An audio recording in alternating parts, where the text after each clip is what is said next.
नमस्कार दोस्तों, मैं निशा सिंह सदीनामा की ओर से प्रस्तुत कर रही हूँ आज 6 मई 2021 का संपादकीय, जिसे लिखा है हमारे संपादक जितेंद्र जितांशु ने, जिसका शीर्षक है विकास की तरह ही ध्रुवीकरण की आंधी। कोलकाता के हावड़ा ब्रिज पर खड़े होकर आप जो वाहनों के गुजरने पर कंपन महसूस करते हैं, शायद यही कंपन पश्चिम बंगाल की राजनीति का इस समय बड़ा यथार्थ है। हर तरफ मानो हाहाकार मचा है चुनावी परिणामों के बाद से। विकास और ध्रुवीकरण के नाम पे जो खेल खेले जा रहे हैं, वो सबको दिख रहा है। बहरहाल देखते हैं क्या कहना है इस बारे में संपादक महोदया का आज के संपादकीय में। विकास की तरह ही ध्रुवीकरण की आंधी।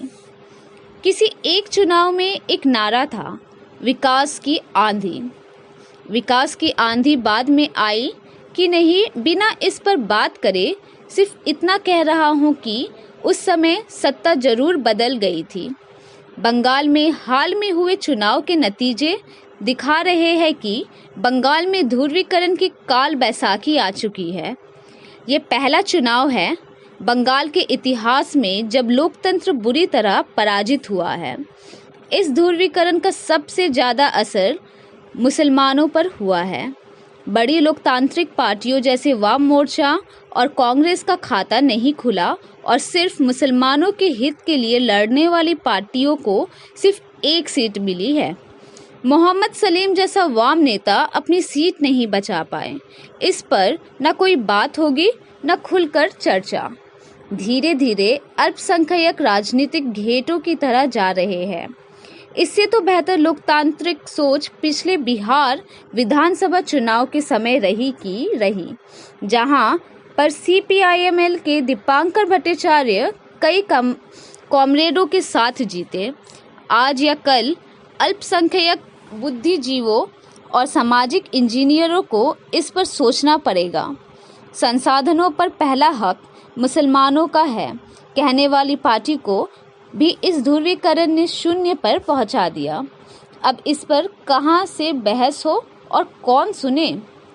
कलकत्ते की दीवारों पर एक वाक्य लिखा हुआ है कि कहीं रंग से और कहीं कागज चिपकाकर वाक्य है, बीजेपी के एक्टा वोट देबेन ना। हिंदी में इसका अर्थ है, बीजेपी को एक भी वोट ना दे। ऊपर या नीचे किसी भी पार्टी या संगठन का नाम नहीं है।